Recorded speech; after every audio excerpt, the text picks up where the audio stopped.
আমি আমার আব্বারে দেখছি। আজকেও আমি এইখানে বসে এই কথাটা বলছি, ওই এই ঘরে খাইতে বসা আমি বলছি যে হায়, আমি একটু খানার জন্য, ভালো একটু তরকারির জন্য আমি চোখের পানি ফেলে কাঁদছিলাম। সেই আমি আজ মালিকের দয়ায়, মানুষের এই পরিমাণ মেহমানদারি যে যার কারণে মাঝে মধ্যে মানুষ কষ্ট পায়, খাইতেও পারি না। আমার আব্বারে আমি দেখছি একটা গেঞ্জি আমার আব্বার ঘামের থেকে ভিজা, আব্বার গেঞ্জিটা ভিজা যাইতো, আব্বা এটা ধুইতে দিলে ঘামের গন্ধের কারণে আমি বলতাম যে আমি পারতাম না, আমি ধুইতাম। এরকম ওই দিনও মারে বলছি যে মা, আজ যখন মালিক অনেক সম্পদ দিছে, আজ আর বাবা নাই। বাবার এই সুখের সময়ে কিচ্ছু খাওয়াইতে পারলাম না, কিচ্ছু না, কিচ্ছু না, কিচ্ছু না। আজ মালিক অনেক দিছে কিন্তু বাপ নাই। সেদিন আমার মাদ্রাসায় প্রায় 2 লক্ষ টাকা করে খরচ করে আমি বিশাল বড় মেহমানদারি করছিলাম। আমার চাচা, মামা, ফুফা, খালু, জ্যাঠা, আমার মার মামা সবাই দাওয়াত দিছি, আমি গাড়ি দিয়ে দিয়ে আনছি আমি আমার মাদ্রাসায়।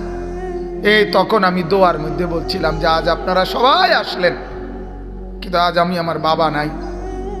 তাহলে আমার ভাই এক জিন্দেগির সবচেয়ে বড় পাওয়া।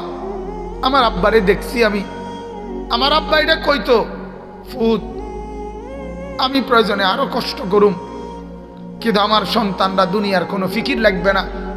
বাবার এই একটা কথা ছিল যে আমি চাই আমার 5টা ছেলে আলেম হবে, যেন আমার মরার পরে আমার কবরের চতুর্দিকে আমার ছেলেরাই দাঁড়াইতে পারে।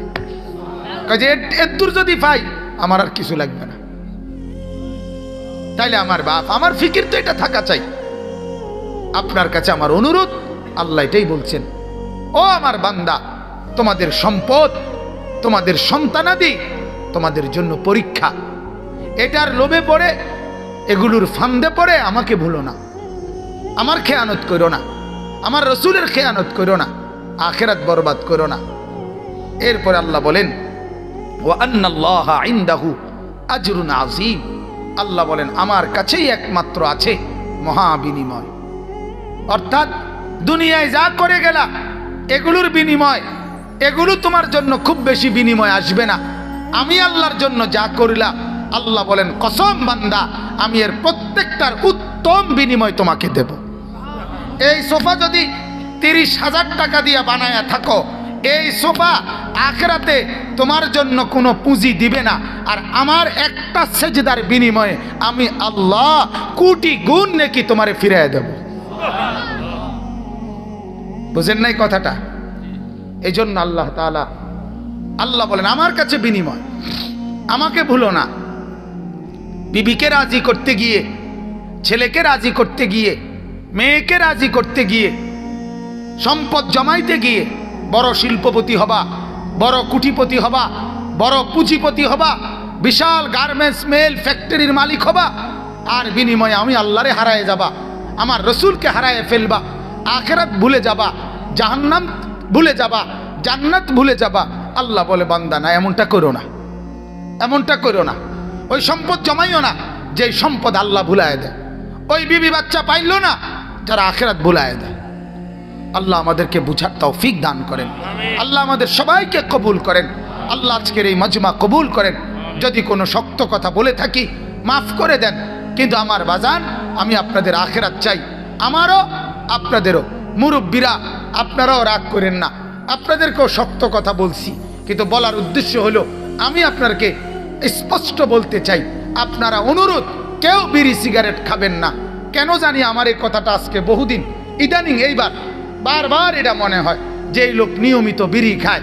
আমার কাছে মনে হয় ওই মুরব্বী যেন আল্লাহর কাছে, ফেরেশতার কাছে এটা বলে যে আমার সকাল বিকাল দুপুর সন্ধ্যা আমি বিড়ি ছাড়া, আগুন ছাড়া থাকতে পারি না।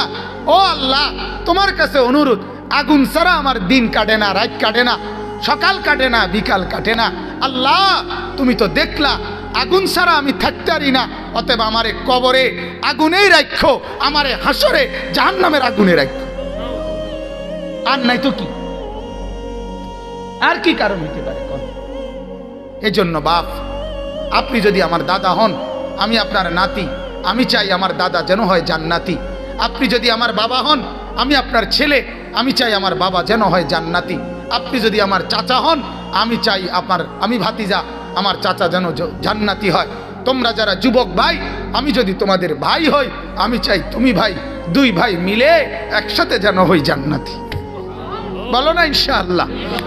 দোস্ত, কত ছেলে আমগরে ভালোবাসো, আমরা জানি তো বাজান, কলিজা দিয়ে মহব্বত করো তোমরা আমগরে।